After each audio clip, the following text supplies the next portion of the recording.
Alors, je vais faire comme les mauvais animateurs de télévision, je vais meubler en attendant.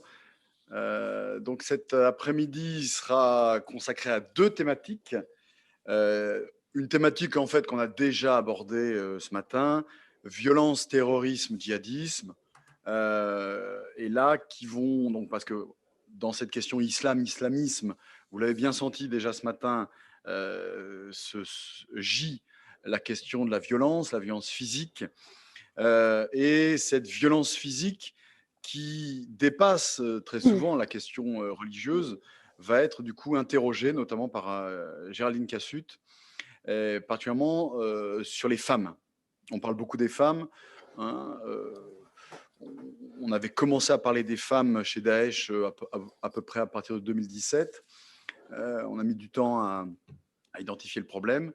Et voilà, Géraldine Cassut, que je vais présenter rapidement, a particulièrement travaillé sur cette question-là et sur le sens finalement de cette violence assumée ou volontairement assumée dans un départ, par exemple en Syrie, pose en fait des tas de questions qui dépassent complètement la question idéologique de l'islamisme ou même du djihadisme, qui interroge la féminité aussi d'une certaine manière, qui interroge toujours des parcours individuels. Je pense que si vous êtes là depuis ce matin, vous avez bien compris la question des stratégies individuelles. Oui, il y a des stratégies de groupe, mais la question des parcours personnels, et on l'a bien vu tout à l'heure aussi avec Hassen dans certains quartiers, voilà, ces parcours individuels sont fondamentaux. Toujours sur la question de la violence, nous entendrons après Marwan Sinasser, euh, qui lui, en tant que psychologue social, est spécialiste de psychologie sociale, avec, là encore, très marqué par l'école anglo-saxonne, va interroger les rapports entre foi et terrorisme. Je rebondis là-dessus parce que vous avez vu aussi tout à l'heure qu'avec Hassen Belmessous, les épistémologies anglo-saxonnes, américaines, sont très très intéressantes. Alors évidemment, elles ne sont pas négligées en France, mais on n'a pas toujours, on n'a pas complètement intégré ces méthodes-là, qui sont des méthodes d'une certaine manière assez pratiques et expérimentales et qui sont assez efficaces, au moins dans ce qu'elles permettent de dégager. Euh, et enfin, on abordera tout à l'heure un quatrième et dernier thème, qui est un thème qui me tenait à cœur pour cette journée, qui est celle des solutions inclusives.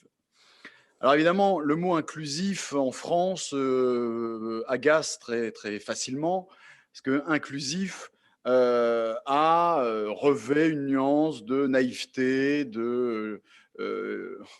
pour le dire un peu de façon provocateur, d'islamo-gauchiste, etc. Vous voulez être inclusif parce que vous ne voulez pas voir les vrais problèmes. Alors évidemment, ça n'est pas ça qui est en question, c'est euh, en fonction de tout ce qu'on a entendu, compris, commencé à entreapercevoir, finalement, quelles sont les voies de sortie? Où est-ce qu'on peut aller? Avec des idées, des projets qui sont déjà en place, qui fonctionnent, ou en tout cas qui essaient de fonctionner, des projets parfois courageux. Et donc, on entendra Omero Marungu qui évoquera la question de la formation des cadres religieux musulmans et du rapport entre cette formation avec la question de la culture française, ce qu'est cette culture, ce qu'elle voudrait être, ce qu'elle n'est pas. Donc la question de la formation des imams, notamment, et des aumôniers. Et enfin, on terminera avec Chieb Nasser, voilà, qui est délégué de la Fondation de l'Islam de France, qui viendra présenter la Fondation de l'Islam de France, ses enjeux, ses difficultés, et comment ce projet, qui est un projet soutenu par les autorités publiques, pourrait être, et comme parmi d'autres projets, un élément pour une voie d'avenir, alors qui peut être interrogé, hein, qui peut être critiqué, mais voilà, on a voulu la poser sur la place publique devant vous aujourd'hui. Bon, voilà, 2 thèmes et 4 interventions. Et la conclusion, si conclusion nous pouvons faire, puisque vous sentez bien qu'on est juste au début d'une réflexion qui s'appuie sur des travaux qui ont déjà été faits. La conclusion sera faite par Amélie Bonnet-Vouit, qui est attachée de recherche à l'Observatoire du fait religieux, donc au centre de recherche de l'Académie militaire de Saint-Cyr-Couët-Quidan. Et voilà, on a voulu que ce soit elle qui conclue parce que, entre guillemets, elle n'est pas doctorante, hein, elle est attachée de recherche. Donc, elle a un regard qui est en cours de formation méthodologique sur cette thématique. C'est une femme. Alors, l'idée n'était pas de faire de la parité, hein, évidemment, mais la question de la féminité, quand elle se joint au sérieux, au dynamisme, je pense que voilà, on a tout à gagner, évidemment.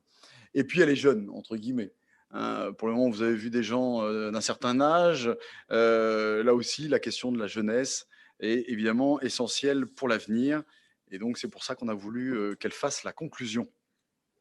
Alors, Juliette, je n'ai pas dit que vous aviez un âge canonique, hein, c'est pas ça que j'ai voulu dire.